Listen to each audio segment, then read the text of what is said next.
So hey guys, আজকে আমি দেখবো যে 1 মিনিটে একটা ছেলে সবচেয়ে বেশি ফুচকা খেতে পারে না একটা মেয়ে সবচেয়ে বেশি ফুচকা খেতে পারে। তো চল আজকে এক মেয়ের কাছে শোনা যাক যে সে কয়টা ফুচকা খেতে পারে। আমি 1 মিনিটে 40টা ফুচকা খেয়ে নেবো। 40টা। ওকে, এবার চলো ছেলের কাছে শোনা যাক সে কয়টা ফুচকা খেতে পারে। এরকম 30-40টা আমিও।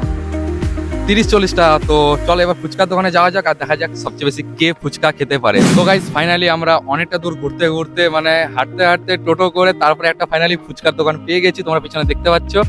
তো চলো এবার নেক্সট লেভেলে চ্যালেঞ্জ হবে। এই চ্যালেঞ্জটি কমপ্লিট করার জন্য প্রথমে চলে আসলো ছেলে, আর ছেলে অলরেডি এদিকে খাওয়া শুরু করে দিয়েছে আর এদিকে টাইমারও স্টার্ট হয়ে গিয়েছে। তো কি যে হবে, কারণ ছেলেও নিজে সর্বোচ্চ স্পিডে খাওয়া চালিয়ে যাচ্ছে আর এদিকে আমি ফাস্ট ফরওয়ার্ড করে দিয়েছি ভিডিওটাকে, নাহলে অনেকটা লং হয়ে যেত। ফাইনালি ছেলের খাওয়া প্রায় শেষের দিকে। তো এবার দেখবো যে ছেলে কয়টা খেয়েছে। ছেলে খেয়েছে 8টা ফুচকা। তো চলো এবার নেক্সট মেয়ের খাওয়ার পালা। কিন্তু এদিকে মেয়ে আগে একটা খেয়ে ফেলেছিল, তার জন্য সেটাকে কাউন্টিং করা হবে না, কারণ টাইমার তখন স্টার্ট করা হয়নি। তো এদিকে টাইমার যেখান থেকে স্টার্ট হয়েছে ওখান থেকেই কাউন্টিং হবে। আর মেয়ে এদিকে তো ফুল স্পিডে খেয়ে যাচ্ছে, তো এদিকে খেতে থাকুক। আর তোমাদের মাথায় যদি এই ধরনের কোনো ব্লগ আইডিয়া থাকে তো অবশ্যই কমেন্টে বলতে বলো না। আর টাইমার প্রায় শেষের দিকে। তো এদিকে এবার কাকুর কাছে শুনবো যে মেয়ে কয়টা খেয়েছে। তো কাকু বললো যে মেয়ে 9টা ফুচকা খেয়েছে, একটা ফুচকা বেশি খেয়ে ছেলের থেকে জিতে গেছে। আর এদিকে তো মেয়ে পুরো আনন্দে নাচানাচি করছে। তো আর কি। সো গাইস, এই ছিল আজকের চ্যালেঞ্জ। তোমরা যদি এই ধরনের ব্লগ দেখতে পছন্দ করো, মানে চ্যালেঞ্জিং ব্লগ, তো অবশ্যই চ্যানেলটাকে সাবস্ক্রাইব, লাইক, শেয়ার, কমেন্ট আর ফলো করে পাশে থেকো। চলো